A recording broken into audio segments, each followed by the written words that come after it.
ನಾಗೋಣಿ ಕಿಚನ್ಗೆ ready. ರಾತ್ರಿದು food ready ಮಾಡ್ತಾಯಿದ್ದೀನಿ. ರೈಸ್ಗೆ ಇಟ್ಟಿದ್ದೀನಿ. Egg ಬೆಳ್ಳುಳ್ಳಿ ಫ್ರೈ ಮಾಡ್ತೀನಿ, ಅಂದರೆ ಅನ್ನಕ್ಕೆ ಕಲಿಸ್ಕೊಂಡು ತಿನ್ನೋ ಥರ.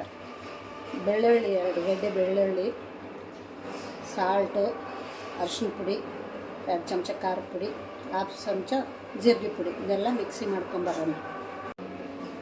ಸ್ವಲ್ಪ ಆಯಿಲ್ ಹಾಕ್ಕೊಂಡು ಆಯಿತಾ, ಆಯಿಲ್ ಹಾಕ್ಕೊಂಡು ಈರುಳ್ಳಿ ಕೆಂಪಗೆ ರೋಸ್ಟ್ ಆಗೋವರೆಗೆ ಫ್ರೈ ಮಾಡಬೇಕು. ಈರುಳ್ಳಿ ಫ್ರೈ ಆದ ನಂತರ 1 by 1 ಹಾಕೋದು. ಏನಿಲ್ಲ ಇದರಲ್ಲಿ ಮಸಾಲೆ, ಟಮಾಟಿ ಇದು ಇವಾಗ ಮಿಕ್ಸಿ ಮಾಡ್ಕೊಂಡ್ಬಂದಲ್ಲ, ಈ ಖಾರ ಪುಡಿ, ಬೆಳ್ಳುಳ್ಳಿ ಖಾರ ಅಷ್ಟೇ ಹಾಕೋದು. ಹಾಂ ಹೇಳಿ ಏನೇ ಅಂತೇನಾ? ಮತ್ತು ಶೈಲದ ಖಾರ ಪುಡಿ ಹಾಕೀನಿ, ಇದು ಕುಟ್ಕೊಂಡಿದ್ವಲ್ಲ ಈಡ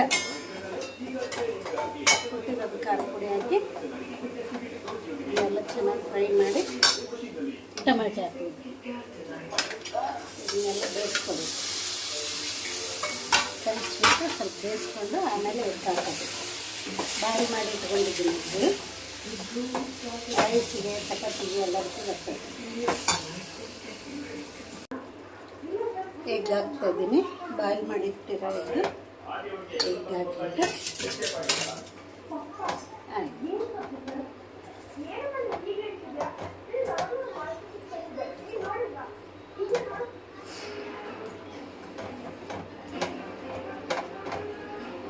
ಸ್ವಲ್ಪ ಗಟ್ಟಿ ಆದಮೇಲೆ ತೆಗೆದು ಬಿಡೋದು.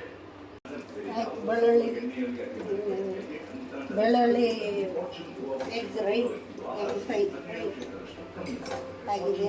ಬನ್ನಿ ತಿನ್ನೋಣ. ನೋಡಿ, ರೈಸ್ಗಾಗಲಿ ಚಪಾತಿಗಾಗಲಿ ಆಗುತ್ತೆ. ಸಬ್ಸ್ಕ್ರೈಬ್ ಮಾಡ್ಕೊಳ್ಳಿ, ಲೈಕ್ ಮಾಡಿ.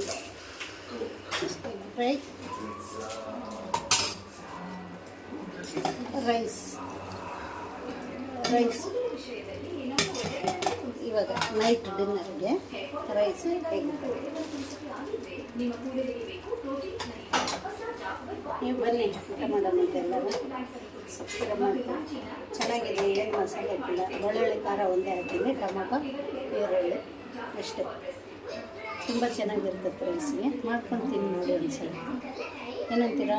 ಬಾಯ್.